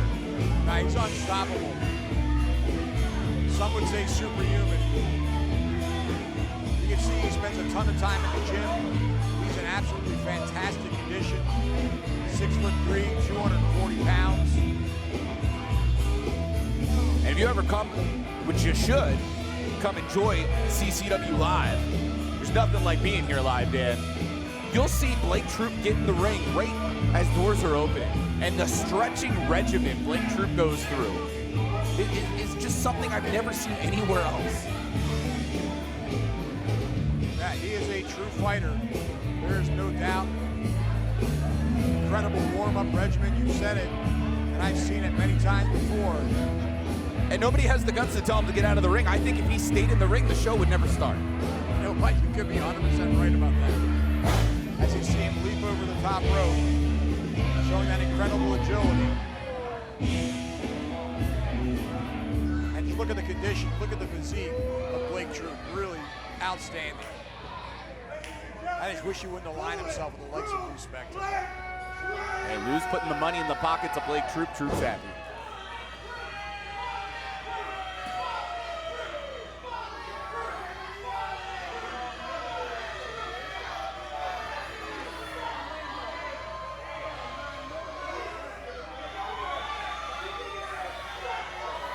Waiting for a riot to start here. Son of the Beach in Holds Town. The crowd is riled up. Introducing his opponent. And there it is, the crowd comes to their feet.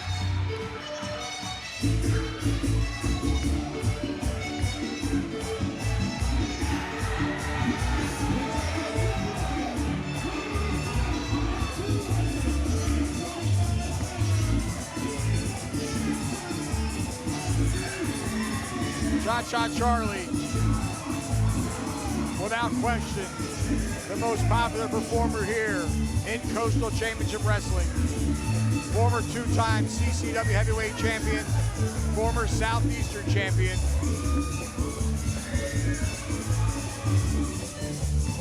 And just looking for his opportunity to get back the gold around his waist.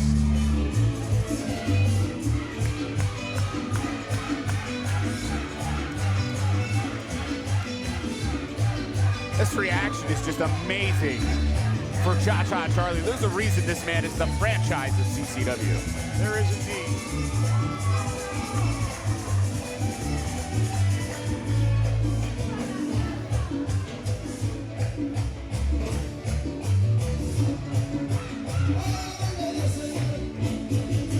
And as much as Blake Troop has 30 Devin Diaz and Lou Spector at ringside, Cha-Cha Charlie has hundreds of people in his corner right now.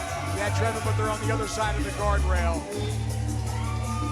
They're great for motivation. And they're great to get the adrenaline flowing. But he's got an uphill battle here. Not only does he have a monster across the ring from him, he's got a scumbag in Lou Spector at ringside and a professional wrestler in Dirty Devin Diaz, who's accomplished in his own right, working around. That's a lot to overcome, Blake. And a loose spec. Trevin, sorry. Oh my goodness. I'm losing my mind. You mean Blake Troop, right? Not the other Blake. Yeah, of course. Kidding aside, though, go back to Conquer Kissimmee 14. Cha-Cha Charlie defeating Dirty Devin Diaz. And Blake Troop was actually at ringside, had been sent back by the official. Well, post-matchup, coming from that crowd we talked about, Blake Troop and the attack on Cha-Cha Charlie setting things up here tonight for what should be an absolute battle at Conquer Kissimmee 15.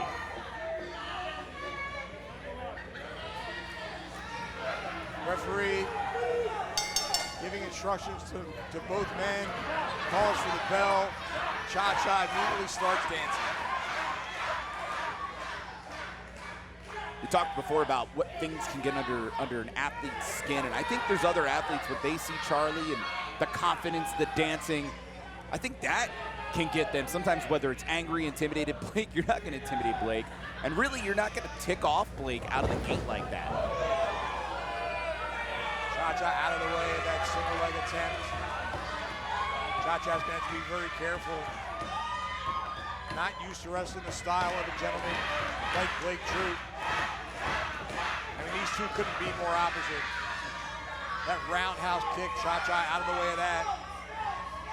Diametrically opposed for sure, and as much as I don't want to take anything away from the former 3-time CCW heavyweight champion, the bottom line is if Blake had caught Charlie and got into a ground and pound, this could have went south fast for Cha-Cha. 100% correct. Let alone the kick. If the kick had hit, could have been a knockout blow. Cha-Cha being very cautious here, very trepidatious. Watch out for Lou Spector behind you, there you go. Well, he's got a, now from behind, Blake Troop, he's got an uphill battle. It's a numbers game, and they're against Cha-Cha Charlie. You just see him take the knee right to the face. Troop snapmares him over, and a boot to the shoulder. As if Blake Troop wasn't dangerous enough, having those two men getting involved. How long has Lou Spector been trying to destroy Cha-Cha Charlie? Since the first day he came here to CCW. But the crowd just solidly behind him. Charlie's just trying to rally, but look at those knees. Driving to either side of the ribcage. Cha-Cha's in trouble. Again, remember, Blake Troop, a decade of MMA before he joined professional wrestling about 2 years ago. Well, he's doing a lot of damage here. Mocking Cha-Cha now. Cha-Cha firing back with rights and lefts, having some effect. Troop though with that shot to the midsection. And a clothesline in the corner, rights and lefts. Not paying any attention to the referee. Snap mares him out of the corner. Troop now with some momentum on the rope and again. I honestly thought originally it was the ribs that was the target, but now I'm wondering, is it the kidneys? How nonchalant was that pin? I mean, you're not going to pin Cha-Cha Charlie. I'm not quite sure if he didn't have this boot on, foot on his throat. Cha-Cha firing back again, getting to his feet. Now Cha-Cha meeting with some success with those right hands.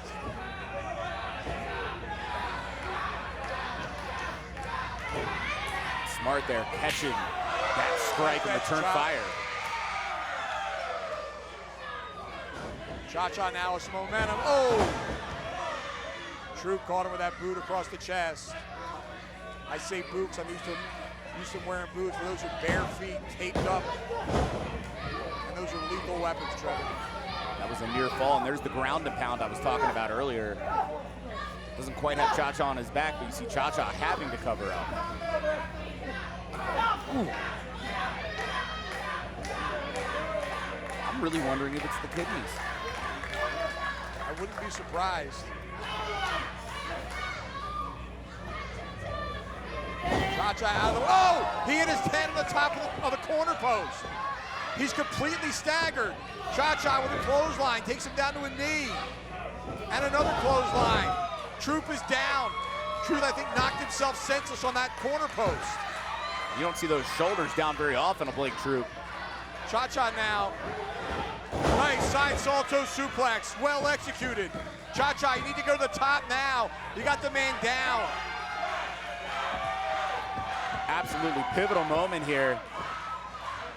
Spectre yelling at Blake to get up. Cha-Cha going to the top. Got that hat, don't waste your time, Cha-Cha. Yeah, I would definitely agree. This is not the time for the pop. It's Spectre's holding onto his foot. And come on!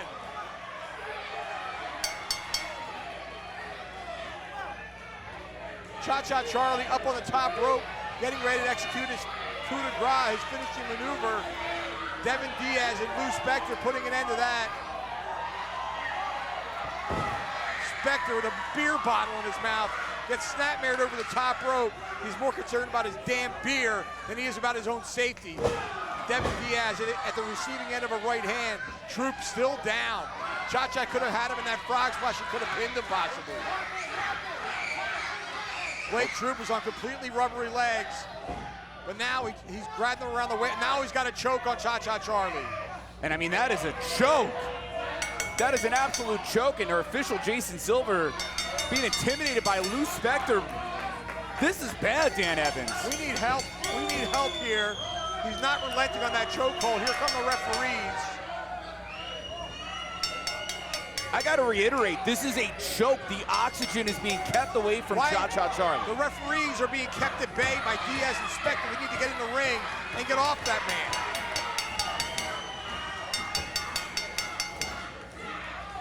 Here comes King Atlas. There's Big Mateo Zuna.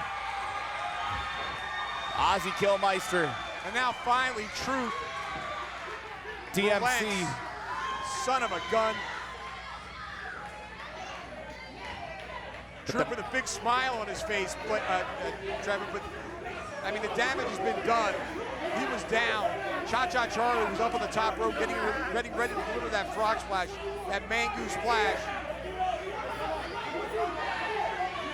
Devin Diaz and Lou Spectre put an end to that. Not only has the damage been done, but the message has been sent. In Blake Troop's eyes, I choked the man out. I didn't lose this match. Still can't get over, though. First, you have Lou Spectre hold onto the leg of Charlie, and then Dirty Devin Diaz literally tosses the man out of the corner. On what planet didn't you expect to get disqualified? Well, I don't think their goal at this point was to beat Cha-Cha Charlie in any way whatsoever, except to beat him down physically. And Blake just said it. It's tap, snap, or nap. But Dan, I am legitimately concerned for what damage could have been done to Charlie here. That was an outright choke, and for a long time. Well, he certainly lost consciousness at one point. Ladies and gentlemen, your winner by disqualification, Cha-Cha Charlie! And I hate to say this, Dan, but Charlie might be the winner, but not exactly looking like a winner after what Blake Troop did to Cha-Cha Charlie. Well, he lived to fight another day. I'd like to see what happens when he's one-on-one with Blake Troop. It's an uphill battle. Blake Troop, a tough competitor. But the fact that Lou Spectre's at ringside and Dirty Devin Diaz, it's just too much for any man to overcome, Trevin. The absolute numbers game, but thankfully the locker room clearing out, backing up the officials and really helping out Charlie, who does not suck eggs for the record. I don't know if you saw those shirts.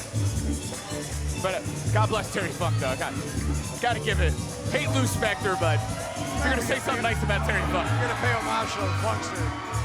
Can't take that away from him.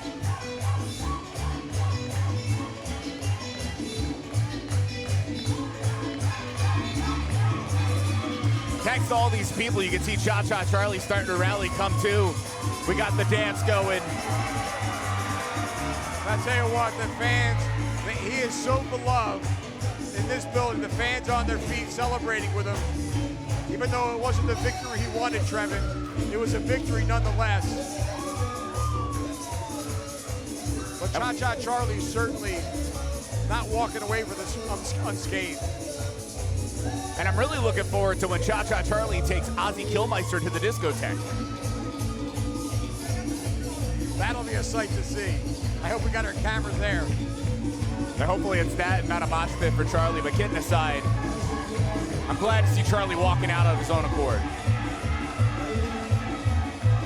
All right, it's main event time at Concord Kissimmee 15. Coming up next, the tag team of Jake St. Patrick, our CCW Cruiserweight Champion, and Hector Perfecto, a former American Ninja, takes on Ariel Dominguez and our CCW Heavyweight Champion, Jackal Stevens. We'll be right back. And next month, we will be right back here in Sun on the Beach for Concord Kissimmee 16 on October, Friday the 13th. And it is now time for the main event. Ladies and gentlemen, your main event is a tag team match scheduled for one fall. Introducing first, from the island of Puerto Rico, weighing in tonight at 160 pounds, reality television star, Hector Perfecto!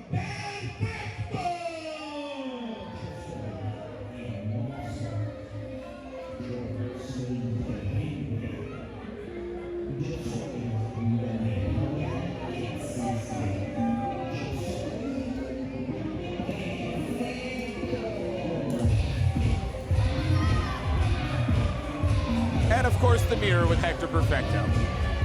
Talk about somebody absolutely in love with himself. That's Hector Perfecto.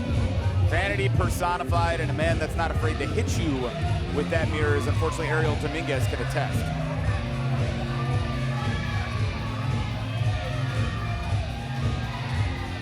Yeah, that little mirror has done more damage than the man himself. Gotta check out those Telemundo reality TV shows. Especially the Puck of 2023. That's a real world number 2 reference. 1994, I think it was. 93. That's all you, my friend. Introducing his partner, from Champaign, Illinois, weighing tonight at 173 pounds, he's the CCW Cruiserweight Champion, the Jake of all trades, Jake St. Patrick!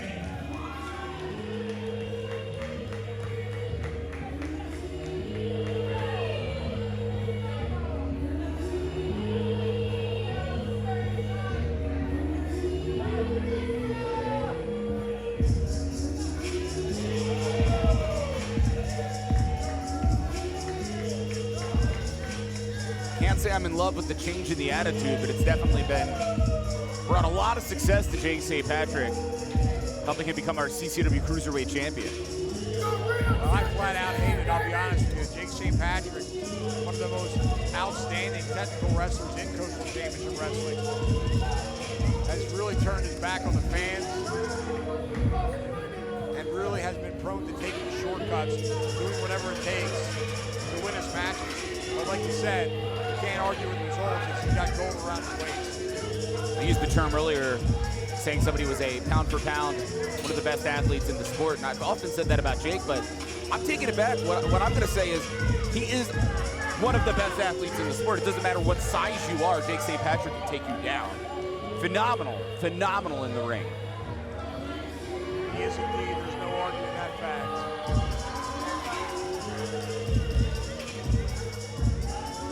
But I'm really curious to see how well he and Hector Perfecto work together here tonight.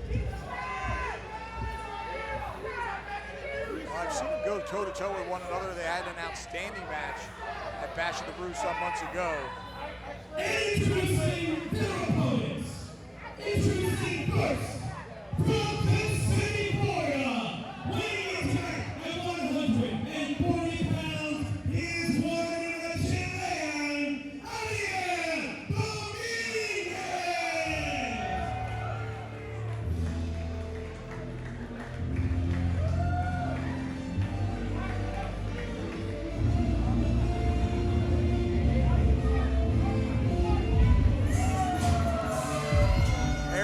Trevin.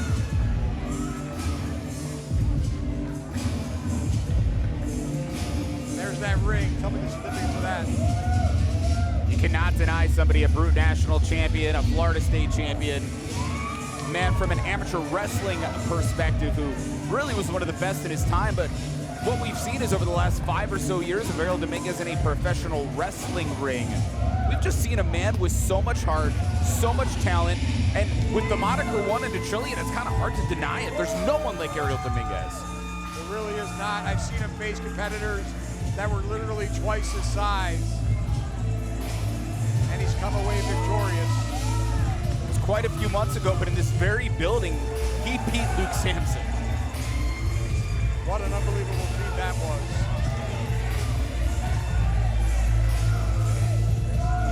And of course, another man who's been through wars, nearly became our CCW heavyweight champion, facing then champion Ariel Levy in a ladder match.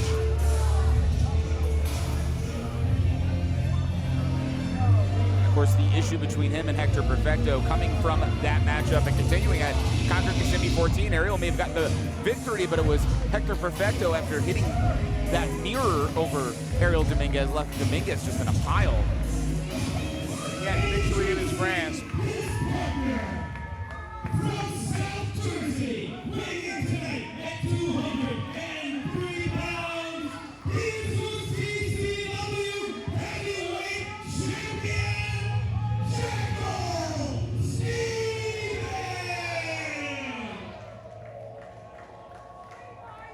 Here come the champ.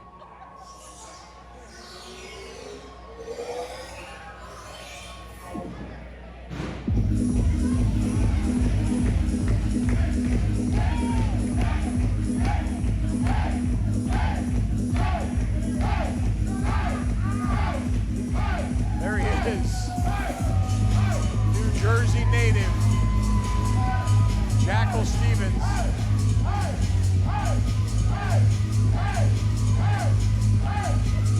And what a beautiful championship, that CCW Heavyweight Championship.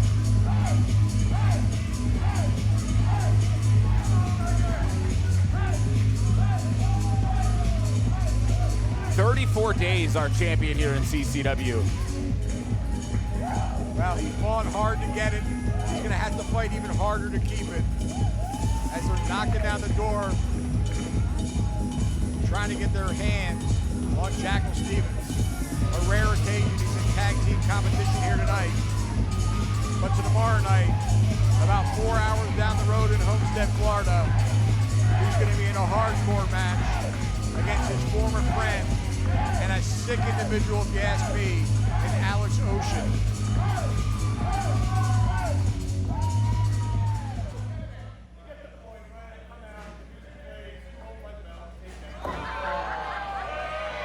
Stevens tossing the belt to the referee.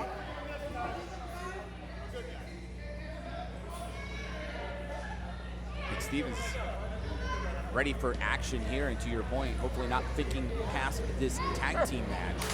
Well, I gotta tell you, it's gotta be in the back of his head. I know it is. The same night that he won that title, just as he walked through the curtain, Ocean was waiting for him with a steel chair. Stevens finally gets his opportunity for revenge tomorrow night. But as you said, he's got to pay attention to what's right in front of him. You got two tough competitors across the ring and a partner that's counting on you. Ariel Dominguez now with Jake St. Patrick. Nice hook takeover from the waistlock one. St. Patrick, as I said before, Trevin, an unbelievably accomplished technical wrestler. But you don't want to get on the mat with Ariel Dominguez. No matter how good you are, Dominguez has so much experience, and we're seeing it here, crucifix. Boy, he's not letting go, is he? I've watched Dominguez twist people into pretzels many a time. So fast, beautiful drop kick, right on the mark. Only gets a 2 count though. Dominguez now the front face lock on the cruiserweight champion. Tag made. Here comes Jackal Stevens. We're gonna get a neat opportunity here to see our cruiserweight champion in the ring with our heavyweight champion. Oh, Okay. one more thing to do. 1, 2. That's the referee being very liberal there. Thus far, at least, Dominguez and Stevens having a little bit of fun at the, unfortunately, the expense of Jake St. Patrick. Ooh. St. Patrick caught that. Really, he was going to get him right in the throat. St. Patrick was catching the arm of Stevens. Turning the tables on him there. Reversal by Stevens, though. Up and over he goes. St. Patrick now missing that punch. Stevens has a waist lock on the cruiserweight champion. Now driving a forearm into the chest. He still has a Greco-Roman knuckle lock. Look at the agility of our heavyweight champion. I think a lot of people don't realize the first time they see Jackal Stevens how fast he is. Wow. Snapmares him over. Stevens now with some momentum. Running clothesline, has him stacked up. Perfecto though, grabbing the ankle, making sure there's no pinfall there. Jake St. Patrick came into this particular building on a very long streak of victories. And things aren't looking good right now, and it was a great tag from Dominguez as well. Inside atomic drop, followed by a clothesline. 1, 2. Only a 2 count. What would it mean if Ariel Dominguez had just pinned our cruiserweight champion here in CCW? Oh, that's interesting. That would certainly put him in line for a title shot immediately. Ooh, line tag. And it would also show the fact that he certainly can. Oh! Just clothesline from that top rope. Perfecto, not waiting for the tag. Now we finally know it's St. Patrick. Well, I don't think Jake realized that Hector had tagged Jake, like I said, line tag. I don't know if referee Larry Powers had seen it, but that's the credit to Jake. Is Jake's so smart? He said, "Let there be no question. Correct. Continue the offensive. Take advantage of what you just did to Dominguez."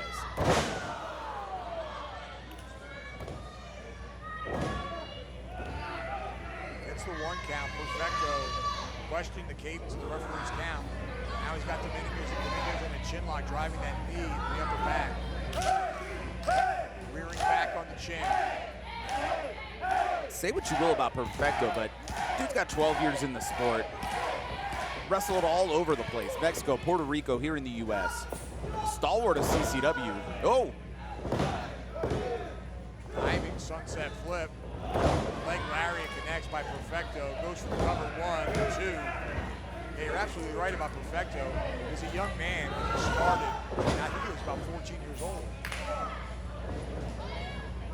Let alone, like you already talked about, American Ninja Warrior, reality TV time. Hector Perfecto knows how to come off like a star. Referee was way out of position there. Well, there was. All I was going to say was just there was the distraction of getting Hector Perfecto out of the ring, while indeed St. Patrick was going for that pin. Hard into the buckle that time. Dominguez in trouble here. St. Patrick with a running uppercut forearm. Vintage Jake St. Patrick just punts him with that boot. That double stop to the chest. This could do it. Dragged him to the center of the ring like a good wrestler would. Somehow Dominguez able to get a shoulder up. But look at the ring awareness of Jake St. Patrick. Cutting it right off with ease, with ease. And of course, Jake St. Patrick has held tag team gold all throughout our sport. St. Patrick's just really can work with anyone in any kind of a set. He's a very smart competitor, very patient. Waits for his opening and strikes like a viper. Perfecto powers him over. Dominguez, a look of agony on his face. 1, 2. Stevens inside the ring just to make sure, but Dominguez able to power out. Heavyweight champion was concerned enough about Dominguez, and you saw Hector really took two attempts to get Dominguez over. Dominguez signs of life. Spinning sit-out powerbomb, nicely done. Dominguez unable to capitalize though. His best bet now is to get to the corner and tag his partner. Wait a minute, where is St. Patrick? He's not in the middle. Oh, he just ran around the ring and yanked Jackal Stevens off of the apron. That's one way to make sure if your partner's not going to make it back to you in time, your opponent isn't able to get that tag. A good heads-up move, as dirty as the tactic as it was. Jake St. Patrick eliminating the opportunity for Dominguez to make the tag. 1, 2. Perfecto now with a straight boot right to the face. Got to give it to Dominguez just having the counters and the attempts, but a limp body being dragged to the corner now. And you saw it again. Jake St. Patrick, knowing the official wasn't looking, doing the tag again. Just so smart here by St. Patrick. Let there be no question. Exactly correct. St. Patrick now. Hanging on, going for a second one here. You hear the screams of agony from Dominguez. Will it be an homage to the late, great Eddie Guerrero with the Three Amigos? St. Patrick hesitating. Dominguez inside cradle. 1, 2. I don't know what the hesitation was with the referee. I guess he saw something I did. Crucifix now. 1, 2. So close, Trevor. And just like that, the tide has turned right back. Excuse me. Roundhouse kick right to the side of the face. Someone in the front row might have Ariel Dominguez's head in their hand.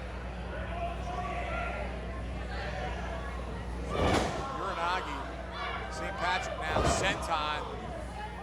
Goes for the cover. 1, 2. Dominguez tenacious, refusing to stay down. Boy, you took the words right out of my mouth, Trevor. He has really taken a lot of abuse here. He desperately needs to make a tag. An homage to Bray Wyatt. It's going to be Sister Abigail, too. No. Dominguez putting a stop to that. Back in the corner, rolling reverse cradle and holds on.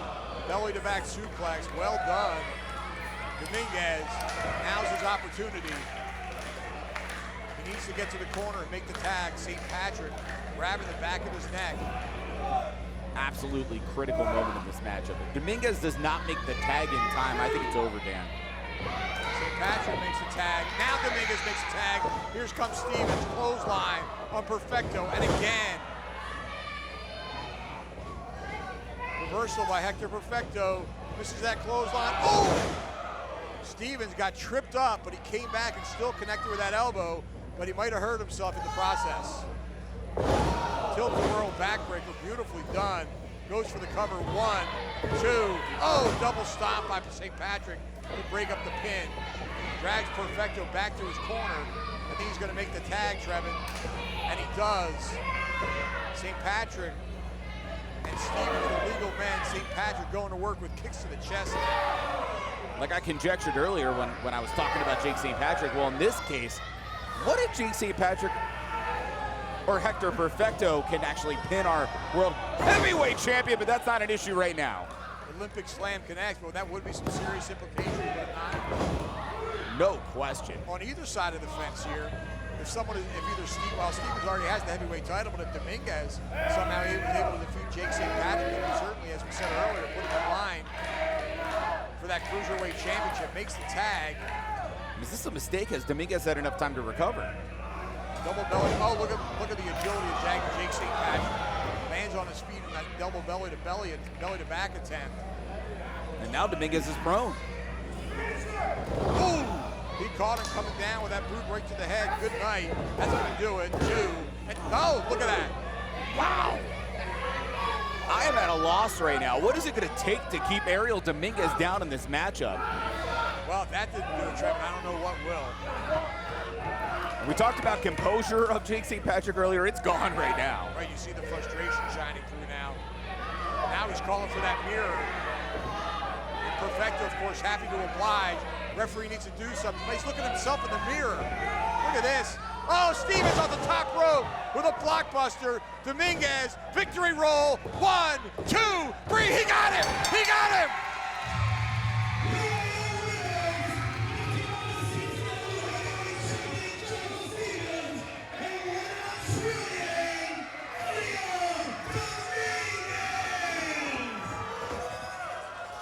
Trevin, unbelievable turn of events here. I thought Dominguez was done for, but that was not the case. Not only was it not the case, but Ariel Dominguez has just pinned the shoulders of a CCW Cruiserweight champion in our main event right now, and you gotta think CCW matchmakers are watching. There's no question about it. We could be looking at our next Cruiserweight champion right there. You got the heavyweight champion and the possible next Cruiserweight champion side by side with their hands raised in victory. What a night at Kissimmee 15. Unbelievable, Trevor. I think it's time for a pint of Ben & Jerry's. I wonder if Dominguez will join Jackal Stevens for it. Oh, why not? Perfecto having some words with Jake St. Patrick, not happy about getting the loss. Meanwhile, Perfecto just admiring himself in that mirror. That was the difference maker, let's be honest, Dan. Literally, dude stared in the mirror instead of coming to help his partner. Not that I would encourage the dirty tactics, but he would have just waffled to begin with. As soon as he got to the ring, he wouldn't have gotten pinned. I mean, it would have been a disqualification. I'm sure the referee was looking right at it. But man, what a night here at Kissimmee 15. Unbelievable. Kicked things off with an outstanding six-man tag team matchup. Eddie Taurus victorious over Jonny Nova. Amber Nova showing you why she might be in line for a title shot for the CCW Women's Championship that has been long held on to by Marina Tucker. And we're right back here at Kissimmee 16 rather, when? Friday, October the 13th. Tickets available, Coastal Championship Wrestling, FL.com. You gotta be here live. Absolutely, without a doubt. On behalf of our ring announcer, Johnny B. Evans, and my broadcast colleague, Trevin Adams, I'm Dan Evans.